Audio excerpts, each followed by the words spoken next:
اجت من بعضياتنا هي انه نجتمع كلنا مع بعض. صحيح يعني انا سوريا، بس صار المستوى اللهجه المغربيه عندي لا باس بها، فحبيت من بعضياتنا انه نجتمع كلنا، كل واحد يجي بمخزونه الانساني، مخزونه الشعري، مخزونه الفني، ونلتقي هون حتى كل واحد يهدي اللي حابب يهدي. انه ما يكون في يعني هي شو بيقولوا الدعوه والانتقائيه بالشعراء، فالمنصه مفتوحه للجميع. مساء الخير، شكرا اولا لهبه بريس لوجودها معنا اليوم لتغطيه النسخه الاولى من ملتقى بعضياتنا. نحن اليوم بمطعم اسميريلدا افيلال. انا بتشكر كثير السيد محمد افيلال على احتضانه لهالملتقى اليوم. فكره بعضياتنا نشأت انه حتى تكون منصه مفتوحه نجتمع فيها شعراء فنانين من مختلف يعني الاجناس الادبيه والفنيه، نلتقي منصة مفتوحة، اللي حابب يقرأ شعر، اللي حابب مسرح، غناء.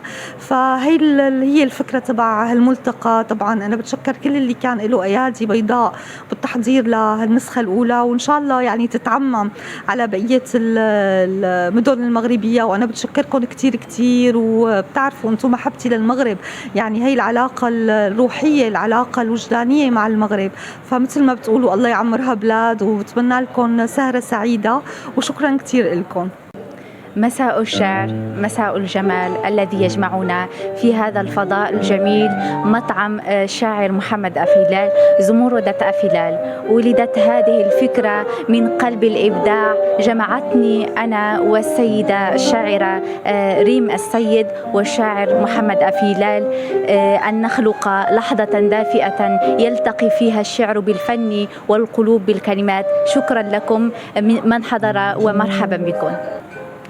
يعني كشاعر كان دائما الاهتمام ديالي يعني مرتبط بواحد الحلم كبير، والحمد لله هذا الحلم هذا تحقق.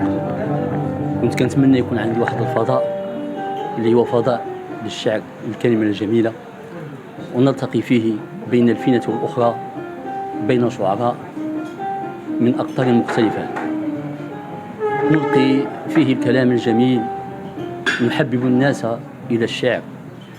هدفنا أن تكون القصيدة ملجأنا الأخير والأول في كل لحظة من لحظات حياتنا. وشكرا.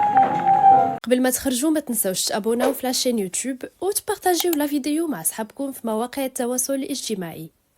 ما تنسوش ديروا جيم وتضغطوا على الجرس باش يوصلكم الجديد ديالنا.